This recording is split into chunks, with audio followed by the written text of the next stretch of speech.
digitizing any classroom will certainly increase the access of quality content to a larger population. But on the contrary, if you look into the ethos of education, especially school education, that is meant for social good. So NEP somewhere, of course, it has offered very, very intellectual path to derive the education process in our in India, but it lacks, the state's responsibility, per se, since it is a policy document. There has to be some kind of a, responsibility of the state should be given, or existing, people who are in place who are looking after education department. So that is slightly lacking in the document, meaning there is no mention of that there is going to be some kind of regulatory bodies who are going to provide, equitable digitized platform for everyone. So if we are looking for digital or blended learning per se as a, new model for developing our education segment, this is one thing which is I would like to bring everyone's attention over here, that this is going to be possible only if the state owns the responsibility of providing equitable and low-cost tech infrastructure. So some kind of accountability is required over there. Definitely, as I said, the schools where we are belonging to, they are, good schools, urban schools. They don't see that kind of a problem where there is no, we have not experienced that kind of a digital divide. But when you see and read number of cases, you come across, there is a lot of cases of digital divide which is being brought to the notice in this kind of when you bring in digitization into your classroom segment. So this is one thing which I really want to voice for, that we need to look into this aspect as well. Secondly, as I said, that NEP, National Education Policy, is providing an intellectual roadmap. So there are a lot of insights given in terms of interdisciplinary education, progressive pedagogies. So when I look into progressive pedagogies, most of them can be very well, imbibed into the classroom situation with good technology integration. So because most of them are working on the constructivist approach, and in that approach, a teacher needs to act like a facilitator, and she has to create some kind of an environment for the students so that they come up with their own learning outcomes. We all accept that the entire education sector is witnessing paradigm shifts in terms of the learning patterns. There's a greater focus on learner-centric pedagogies from the earlier teaching-centric design that we have been following for decades. Now, when we are talking about learner-centric, outcome-based educations, it is very evident that the next generation is more adept to accepting audiovisual based inputs. That's a change in the learning psychology, if you have noticed in the last decade or more. In our days, we used to be comfortable having 2 or 3 books around us and reading from the books. Today's generation, and probably the next generation, they're more comfortable listening to audiovisual, animation, simulation, game-based learning. They want learning to be more fun and at the same time more interactive. And that's where we have to adapt to a very digital mode of teaching. If the end purpose is what we teach is important, but what is more important is what the students learn.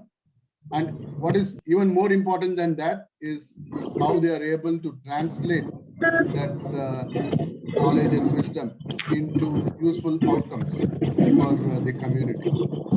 And therefore, the next generation is more keen to take inputs in the digital format.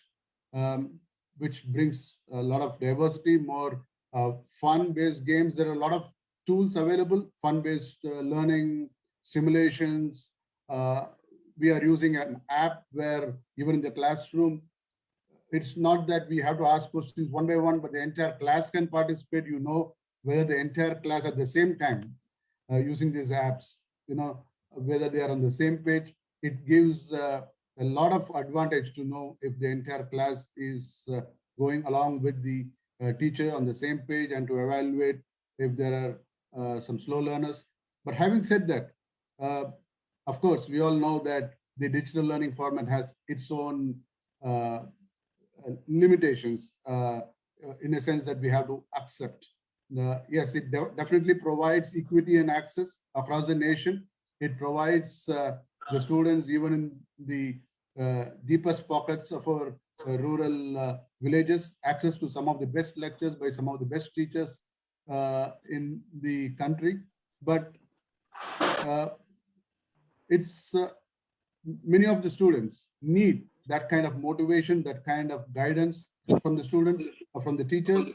And that's where I think that a blended learning, it's because education is not just about strengthening the intellect and making them more creative, but also infusing into them that component of social behavior, about the ethics and the very important attributes of management skills and communication.